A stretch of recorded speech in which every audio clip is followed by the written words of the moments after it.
Hello, everybody. Welcome back or welcome to the Wholehearted Truths podcast, where we have got a little bit of sass mixed with grit, grace, and a whole lot of faith to lead you to endless possibilities. My guest today is going to warm your heart. And a fun fact about this guest, I share about her often because the reason this podcast is 10 minutes long is lives just like Alicia here. She is busy. She's got 10 minutes when she's in the car to listen to something. And so, Alicia, I'm so excited for everybody to be able to hear from you today, the one that I talk about all the time. So, Alicia, give us a quick little 30-second introduction to who you are, your family, and maybe a fun fact about you. Awesome.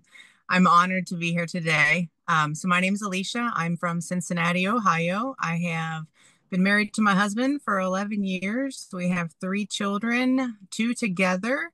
I have a big age gap, 28 and 4. So I feel like I've been given a second shot at raising kids again. We have a three-legged pit bull, and I'm a full-time paralegal. Love it. Thank you. And Alicia and I met, we are states away, and we got connected through the health and wellness company that we are both a part of.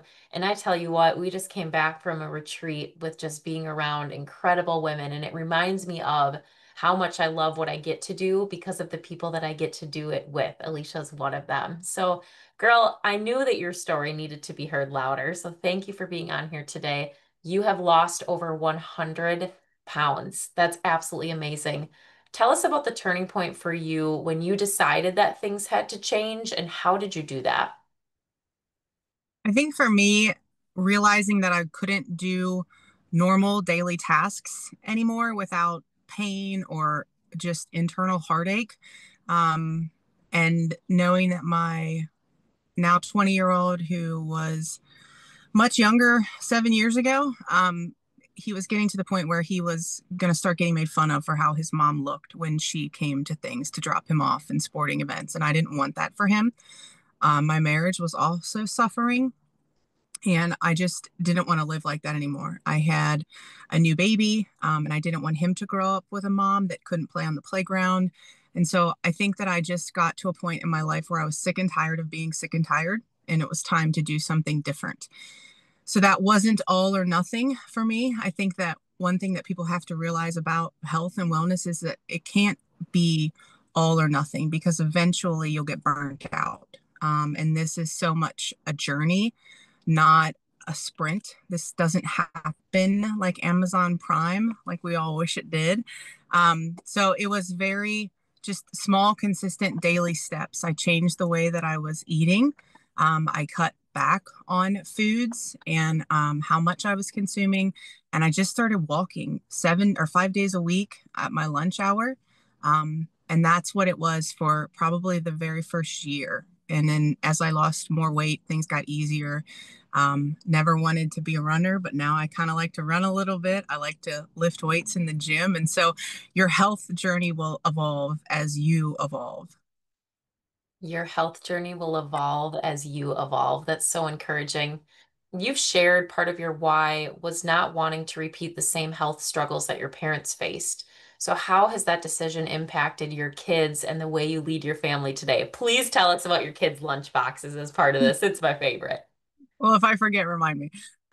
So I think that we all do the best we can with what we're given, right? And I think now, the day and age that we're in, we're learning more about things. People are being more open about things. We're talking about food more. We're just doing things different than we did when I was young. I'm 41 years old.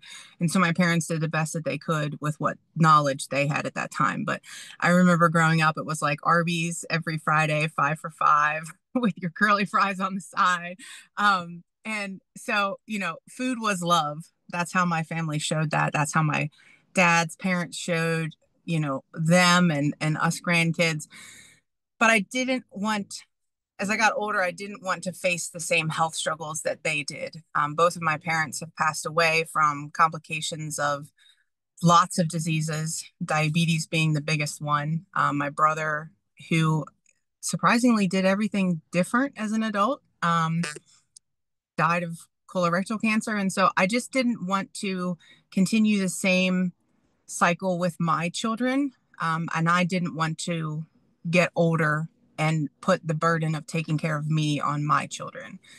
So making healthier choices, creating a different legacy for my children. I talk about Sam and Max the most because, they live in our house. Donovan is 20. He doesn't live with us, so I really can't control what he does anymore. But I do really much enjoy giving a different perspective on food and health and exercise to Max and Sam, my 8 and 4 year olds, because it's just different. Like, make it fun. So we incorporate different things, and they take their vitamins just like mommy takes her vitamins. We talk about food as fuel, not food as something to enjoy, which you certainly absolutely can enjoy food, but it's important to understand that food has a role and other things can fill the void that food doesn't need to fill, because that's when you get into deeper rooted issues.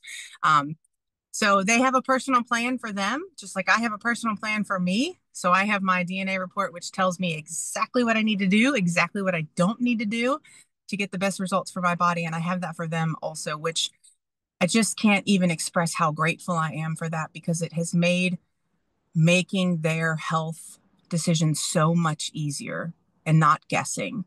But their lunch boxes, I don't know, Emily, what do you what do you want to know about their lunch boxes? They're She's fun, like, I guess. it's the same thing every day. There's like the hard-boiled Yes. egg and some vegetables and fruit, and he loves it. Yes, my 4 year old Max, he's super simple. He's like his mom. He can eat the same thing all the time. But he has a turkey sandwich and a hard boiled egg and a cheese stick and a beef stick. And he comes to school with a That's It bar.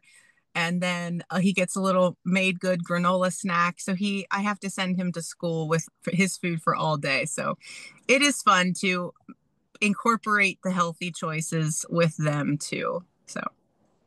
I love that. Thank you for sharing. And Alicia has also walked through deep loss and pain.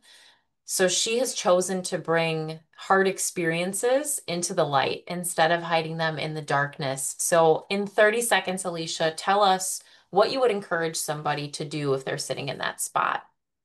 I think that being open and honest with other people so that other people can help you. And I think I am open and honest to a fault, because I know what it's like to grow up in a situation where everything is hidden out of fear. Because, if you share too much, someone might go do something that they shouldn't do. Or, there was a lot of drugs in my family when I was growing up, and that was held captive from me. And so I have 21 years clean. And I feel like if people would have been more open and honest with me, maybe I wouldn't have gone down the same path. And so, I'm super open and honest about my recovery, about losing my parents, and just turning the darkness into the light so that other people can feel like they're able to shine too. So beautifully packaged. Thank you. That is your homework assignment for today, everybody. Something that is in the darkness right now. I challenge you to bring that to the light. Share it with one person that you know loves you and is going to reflect love back to you, just as Alicia did, one step closer. Thank you all for listening today. Don't forget to subscribe to our show so that you don't miss any other awesome interviews and episodes, and we'll see you back next time.